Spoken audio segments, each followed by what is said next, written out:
Tanaman kencana ungu sudah dikenal sejak Kerajaan Majapahit berdiri di bumi pertiwi ini.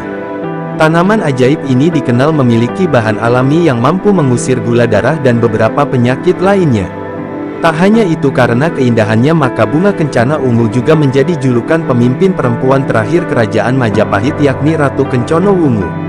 Kencono berarti emas sedangkan wungu berarti berwarna ungu. Secara harafiah bila digabungkan menjadi emas yang berwarna ungu. Sepanjang sejarah berdirinya Kerajaan Majapahit terdapat dua pemimpin perempuan. Salah satunya adalah Tribhuwana Tunggadewi pada tahun 1328 sampai tahun 1350 Masehi, putri dari Raden Wijaya pendiri Kerajaan Majapahit. Selain Tribhuwana Tunggadewi, pada akhir kekuasaan Majapahit terdapat satu perempuan yang kembali menempati posisi ratu, yaitu Dyah Suhita atau Ratu Kencono Wungu yang meninggal pada tahun 1447 Masehi. Makamnya berada di Kedaton, Sentonorejo, Kecamatan Trowulan, Kabupaten Mojokerto, Jawa Timur dan masih dirawat serta dijaga hingga hari ini. Ratu Kencono Wungu pun menjadi pemimpin perempuan terakhir di Kerajaan Majapahit. Ratu Suhita atau Dyah Suhita merupakan putri dari Bre Wirabumi.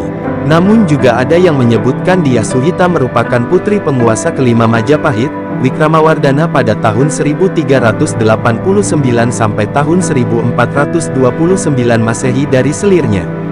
Dyah Suhita menikah dengan Aji Ratna Pangkaja. Aji adalah salah satu pimpinan militer yang turut berperan dalam Perang Paregrek pada tahun 1404 sampai tahun 1406 Masehi melawan Bre Wirabumi dari Blambangan. Setelah Bre Wirabumi kalah dalam Perang Paregrek dan terbunuh pada tahun 1406 Masehi, maka Wikramawardhana memimpin Majapahit hingga tahun 1429 Masehi. Sepeninggal Wikramawardhana terjadi kebingungan siapa yang berhak memimpin Kerajaan Majapahit. Dalam kitab Pararaton disebutkan bahwa Wikramawardhana sempat menunjuk anaknya dari Kusumawardhani, yakni Raja Kusuma atau Hyang Wekasing Putra sebagai penerusnya. Namun Hyang Wekasing Putra mati muda. Begitu pula dengan putra Wikramawardhana dari selirnya, Bre Tumapel yang juga meninggal. Keturunan Wikramawardhana hanya tersisa Dyah Suhita dan Bre Kertawijaya yang sama-sama dari selir. Akhirnya Dyah Suhita ditunjuk sebagai pemimpin Majapahit karena lebih tua dari Bre Kertawijaya. Dyah Suhita dilantik menjadi Ratu Majapahit pada tahun 1429 Masehi. Bersama suaminya Aji Ratna Pangkaja yang bergelar Batara Parameswara, Dyah Suhita memerintah Majapahit dari tahun 1429 hingga tahun 1447 Masehi. Selama memimpin Kerajaan Majapahit, Dyah Suhita kembali menghidupkan kearifan lokal yang terabaikan karena polemik politik.